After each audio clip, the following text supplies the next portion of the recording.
Welcome back. Right now, we are going to focus on cyber threats, which are catastrophic for businesses and individuals. We have Chris Roberti here from the U.S. Chamber of Commerce to walk us through what we can do to help prevent them and more. Chris, thanks for joining us today. How are you?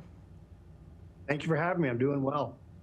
What do we need to know about cyber threats, especially right now in the present day?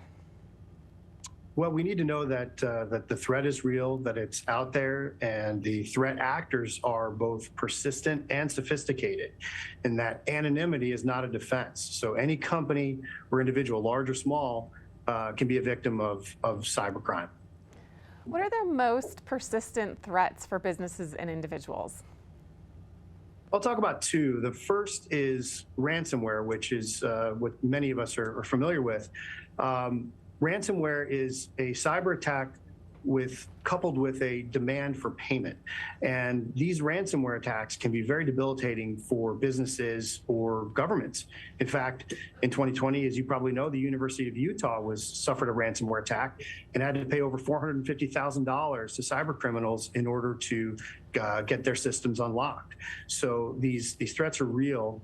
The second attack I'll mention is what's called business email compromise.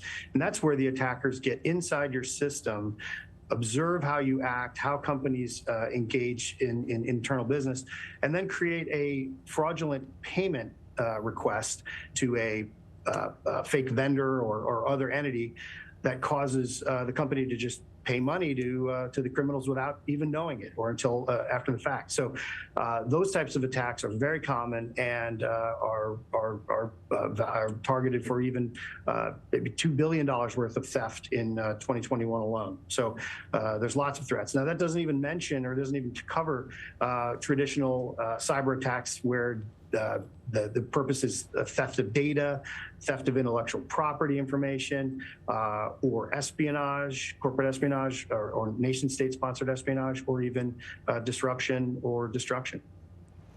And Chris, what is the best way for us to defend ourselves, whether we are running a business or individually as well? So despite all the things, it's not all doom and gloom. There's a lot of steps that the companies and individuals can take. The first, again, is recognize that you're a target, and then take some steps. So first would be to enable multi-factor authentication within your business, or if you're an individual, with you and your vendors, so it's your banks or whomever. Second thing would be to ensure that you are downloading and updating your computers regularly. That you're changing your passwords frequently, that you're backing up your data, companies, and encrypting it, and that you're developing relationships with federal and state law enforcement. And then, of course, you need to educate your employees on how to spot and avoid malicious malware attacks through emails or text messaging. Chris, what is being done on a larger scale, both locally and nationally, to help with cyber threats? Yeah, there's a lot that's been done, and there's a lot to be done. And so the U.S. Chamber of Commerce plays an integral role as connective tissue between the government and the private sector on cyber issues. And so the U.S. government is doing a lot of work in identifying threats, detecting threats, potentially going after threat actors. And then on the law enforcement side, holding people accountable, recognizing that it's hard because a lot of these people are overseas, so it's difficult to get to them.